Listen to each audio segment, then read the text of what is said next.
Oke, assalamualaikum warahmatullahi wabarakatuh. Bismillahirrahmanirrahim. Alamin. Wabihi nasta'in wa ala ya din. Salatu wassalamu ala sayyidina Muhammad wa ala alihi wa para pemirsa, netizen, YouTuber dari Sabang sampai Merauke yang berada di bumi Nusantara ini.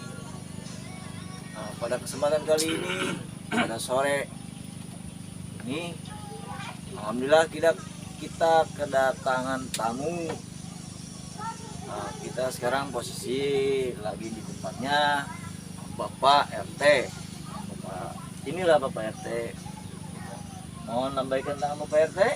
Oke. Nah, tepat berhadapan dengan saya, beliau adalah tamu kita dari jauh, dari gunung, melewati gunung, melewati lembah, lembah cucuk, lembah orai, gitu. Beliau datang ke sini. Nah, kebetulan sekali pada kesempatan sore ini saya ingin menanyakan terkait masalah tentang hikmah. Boleh lihat, beliau adalah Ustadz Ca. Boleh diperlihatkan ke kamera Pak Ustadz? Oh iya. Asep. Oke, bagi para ibu-ibu yang punya anak perawan atau rangda silakan. Oh iya, iya. Beliau selalu terdepan membela rangda. Takbir.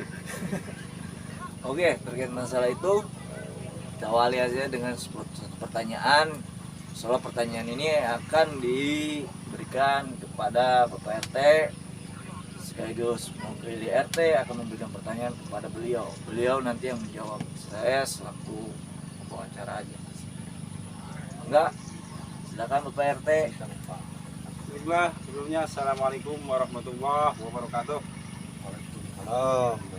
Saya ucapkan terima kasih khususnya ke Kang Uca yang sudah hadir di sini tentunya. Mungkin di sini kesempatan sore hari ini kebenaran saya akan tanya tentang masalah persyariatan gitu Kang Uca ya.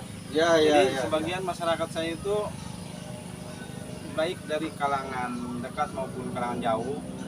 Jadi apa sih sebenarnya al-hikmah itu dan persyariatan itu? Jadi begitu Kang Uca. Nah, begitulah pertanyaan beliau. Silakan Bapak jawab dengan baik. Assalamualaikum warahmatullahi wabarakatuh. Para jamaah yang ganteng, yang cantik, duda maupun para rangda ya, terutama khususnya rangda, Anda jangan pernah menyerah. Biar kata rangda tetap di mata kita semua itu rangda adalah istimewa. Oke. Lanjutkan perjuangan.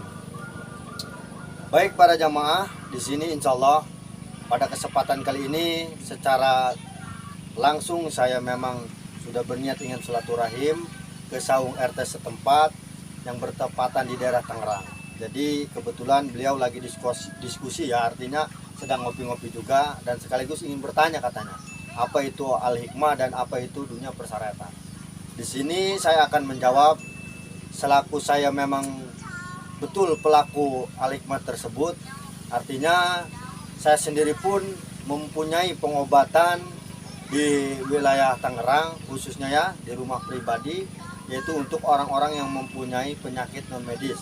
Insya Allah karena Allah dan demi Allah, siapapun nanti yang ingin berobat ataupun Anda para jamaah mempunyai penyakit aneh, sudah diperiksa di ronsen tapi tidak terdeteksi, silakan berobat ke saya pribadi. Insya Allah nanti kurang lebih jelasnya ada keterangan untuk masalah nomor saya pribadi untuk konsultasi atau pengobatan. Jadi di sini saya akan menjelaskan apa itu dunia syariat dan al-hikmah. Jadi sebetulnya ini hanya dasar saja saudaraku. Syariat itu adalah sebuah pelantara, sebuah jembatan untuk mencapai sesuatu tujuan. Contoh kita ingin mengopi, tentu kita butuh gelas. Ini namanya syariat saudaraku. Jadi ada pelantara, ya. Kalau kita ingin nyusu itu namanya harus ke rangda, tapi dinikahin dulu. Itu juga pelantara saudaraku. Jadi sesuai apa yang kita mau, sesuai apa yang kita inginkan, itulah syariat. Segala sesuatunya butuh pelantara. Nah, kalau untuk al-hikmah tersebut, al-hikmah ini diambil dari bahasa Arab. Artinya al itu ilmu, dan hikmah itu artinya manfaat, berarti ilmu yang bermanfaat. Kalau memang ada orang al-hikmah, saya katakan dan saya tegaskan, kalau Anda menemui orang-orang hikmah yang langsung berbicara UUD atau ujung-ujungnya duit, itu jangan sampai Anda mau berobat. Karena biasanya yang begitu mayoritas oknum yang memanfaatkan situasi yang mengatasnamakan agama. Kalau hikmat asli tidak. Insya Allah kita tidak pernah mengedepankan uang. Yang penting penyakit itu sembuh. Yang penting apa yang kita tuju, apa yang kita hajatkan bisa terlaksana, yaitu kesembuhan. Seperti itu saudaraku. Ya, jadi mungkin sedikit banyaknya seperti itulah keterangan dari saya pribadi. Sebelumnya mungkin ada pertanyaan atau penjelasan lagi dari Bapak Kijim Al-Kajam ini. Al-Ustaz Seo.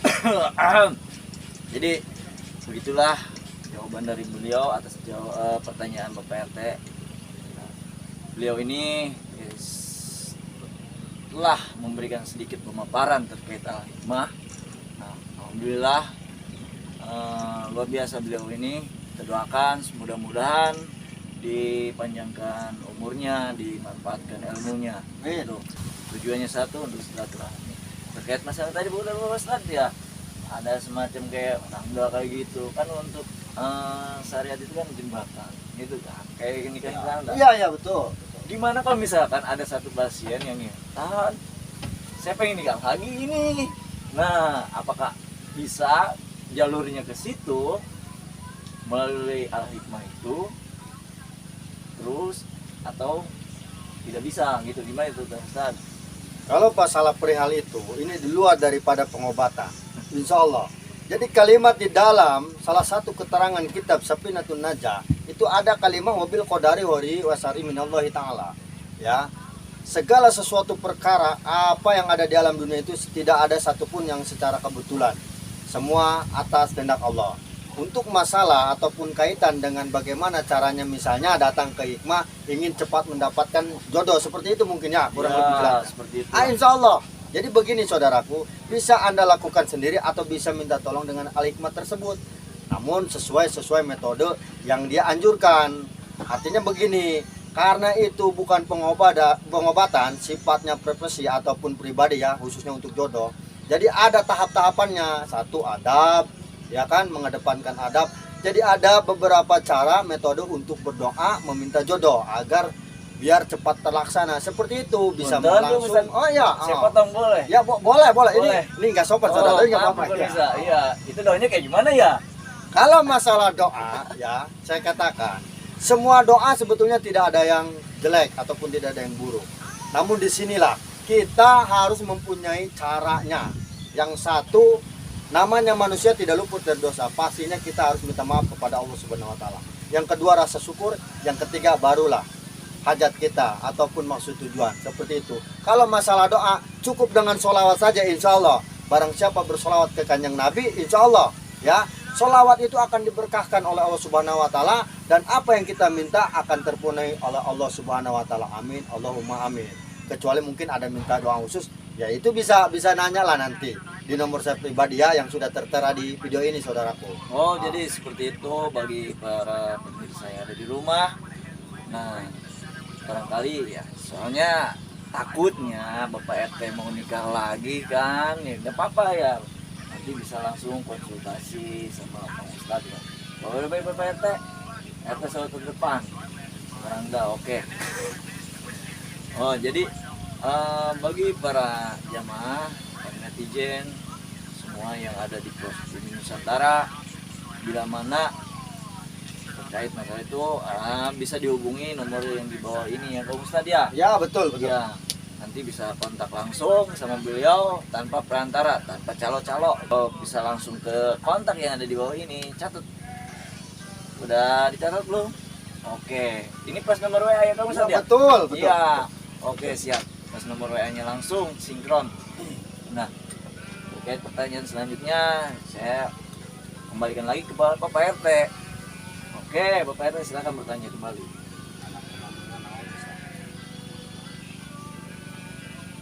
Jadi mungkin sudah jelas apa yang saya tanyakan tadi, masalah hikmah, masalah persyariatan. Terus tadi pemaparannya sampai ke perjodohan, jadi begitu. Jadi ngomongnya nggak jalur ini ya Pak RT ya? Iya, menjalur ini. Kita ngebahas Al-Hikmah, ujung-ujungnya kenapa pengen rangda kayak gitu dah. Iya. Karena ini sudah ya di luar Itu perangga ya. daripada saya begitu maksudnya. Soalnya ini terbenak dalam pikiran saya ini Bapak RT takutnya mau nyandung gitu. Oke, batur nanya coba ya. Oke, silakan Jadi Bapak insya RT. Allah saya akan bertanya lagi. Ini kemungkinan ya terlanjur sampai ke pemaparan masalah jodoh. Untuk itu bagaimana caranya kalau kita itu pengen nyandung lagi Pak Ustadz nih? Misalkan mungkin ada ilmunya apa gimana caranya gitu. Supaya istri kita itu menjadi ya gimana merestui kita untuk poligami lagi. Mungkin ada ilmunya di situ Pak Ustadz. Baik, kali ini memang agak sedikit di luar daripada tema ya. Awalnya hikmah lari ke nyandung ataupun poligami ataupun perangdaan. Begini, kalau Anda khususnya laki-laki ya yang sudah mempunyai istri, Anda ingin ada niat sedikit maupun banyak di dalam hati dan pikiran ingin mempunyai istri lagi gitu kan. Insya Allah saya akan jawab, gampang sekali. Cukup Anda berkaca ya, lihat diri Anda. Kalau bahasa Sundanya bilang kudu rumasa goblok. Nah, jadi lihat dulu apakah Anda mampu dan apakah Anda bisa. Kalau Anda tidak mampu dan tidak bisa, jangan pernah berpikir sesekali Anda ingin nyandung atau mempunyai istri lagi ya saudaraku. Nah, keterangan nyandung ini ataupun poligami bagi yang mampu dan yang bisa, karena harus betul-betul adil, harus betul-betul bisa mengatur segalanya baik ekonomi, finansial dan lain-lain. Nah, sedikit banyaknya ada dua perihal untuk pelaku seorang poligami. Satu itu uang, kedua ilmu. Nah, di sini adalah kalau Anda tidak mempunyai uang banyak dan tidak punya ilmu, apa yang diharapkan dari diri Anda? Makanya saya bilang, ngaca dulu, harus rumangsa, artinya tahu diri. Kecuali ada di dalam dua perihal tersebut, duit dan ilmu. Baru kita bahas lagi, begitu Pak Rete. Ini pernyandungan, oke. Oh, jadi seperti itu Bapak RT. Iya, Om Rajab. Mungkin. Oh ya, segitu jawabannya ya. Udah jelas Bapak RT. Barangkali Oh, iya. Bapak RT yang minat untuk punya istri lagi ya. Kalau udah mumpuni dua syarat tersebut ya Pak Ustadz ya. Ya, betul. Iya, Antara ya salah silahkan. satunya. Harus seimbang kalau bahasanya kayak Ya. gitu. Ya. Baik, kita kembali ke tema awal ya, Al-Hikmah. Silakan Bapak RT. Jadi menurut saya lah merasa sudah cukup apa yang dibahas tadi, masalah hikmah, masalah syariat, masalah jodoh, masalah percandungan ya begitulah. Ya. Ada apa namanya ketentuan-ketentuan yang harus bisa kita pegang. Jadi sehingga kita bisa menuju ke poligami. Jadi begitu Pak Ustadz ya. Iya. Kalau kita tidak mampu dengan hal seperti itu ataupun yang namanya syaratnya, pasti kita tidak bisa Pak Ustadz ya. Betul. Untuk kita melakukan poligami. Betul, harus rumangsa. Ya, jadi intinya kita harus melihat diri kita sendiri bisa apa tidak. Boleh dikatakan bahasa orang kampung mah nulis sarondoy begitu Bu, nulis sarondoy. Tidak. Dulu masa Saung ini rubuh. gitu ya. Ya, sang rubuh katanya. Terus. Ya, begitu. Jadi mungkin di sini saya tidak ada lagi lah yang namanya pertanyaan mungkin mengenai waktu sudah ya, mendekati asar ya. Kita mungkin cukup sekian sampai sini aja bertanya saya Pak Ustadz. Oh iya. Oke. Silakan kembali ke host. Host. Baik lagi pada saya, oke. Terkait masalah tadi mungkin Bapak Ustadz saya bisa menyimpulkan terkait masalah hikmah, terkait masalah pernyandungan, bisa menyimpulkan supaya kita paham betul mana itu kategori hikmah yang sesuai dengan ajaran Nabi kan itu, dan syariat juga kan, nyandung itu kan ada syariatnya juga, itu masih berkaitan dengan syariat itu kan. Mungkin Bapak Ustadz bisa menyimpulkan terkait masalah tadi seperti yang saya tanyakan. Silakan Bapak Ustadz sebelum saya closing. Baik saudaraku, intinya kalau dari saya, kalau Anda semua ingin ya memasuki dunia persyaratan atau yang disebut belantara atau langsung mendatangi Al-Hikmah, sedikit banyaknya kita harus mempunyai penilaian agar tidak ada yang namanya penyimpangan ajaran Islam. Artinya tidak dianjurkan di dalam agama. Jadi mungkin kita bisa lihat daripada pengobatan medianya pakai apa saja seperti itu. dan tidak menggunakan cara yang aneh-aneh. Kalau saya pribadi, insya Allah salah satu medianya itu air, dan diiringi dengan beberapa doa dan kalimat-kalimat ayat suci Al-Quran, seperti itu saudaraku. Untuk perjodohan, silakan saudaraku langsung saja, bisa jadi karena ini sifatnya privasi, silakan hubungi nanti nomor saya pribadi yang sudah ada di video ini ya. Barangkali mungkin malu untuk bertanya di dalam kolom komentar, silakan bertanya langsung ke nomor WhatsApp saya pribadi. Insya Allah untuk konsultasi gratis, tidak ada dipungut biaya sepeser pun. 24 jam, Tat? Ya, jelas insya Allah, Oh, tapi iya. kalau 24 jam kayaknya enggak. Oh. Soalnya saya molor, tidur, istirahat. Kan manusia, bukan jurik yang selalu melek begitu deh Kojam. Takutnya ada sistem yang di WhatsApp itu kayak gitu. Oh, tidak ada. Cuman ada. kalau ingin berkunjung silaturahim ke saung saya kasih aturan apa namanya ininya gitu, bertamu mungkin malam aja lebih baik daripada pagi, karena malam itu lebih tenang menurut saya. Habis isya gitu jam 8, jam 9 sampai jam 12 kurang lebih. Seperti itu aja saudaraku.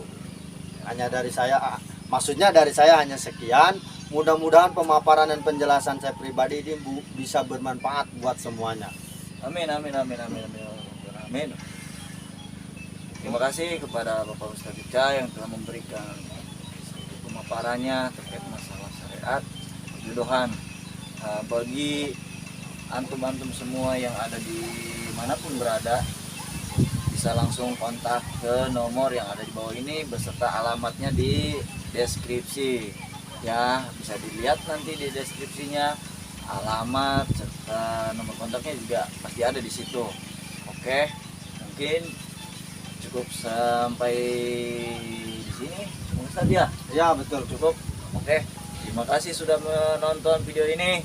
Jangan lupa like, share, and subscribe. Jangan lupa bunyikan loncengnya, ting nong. Terima kasih. Wassalamualaikum warahmatullahi wabarakatuh. Waalaikumsalam warahmatullahi wabarakatuh. Dadah.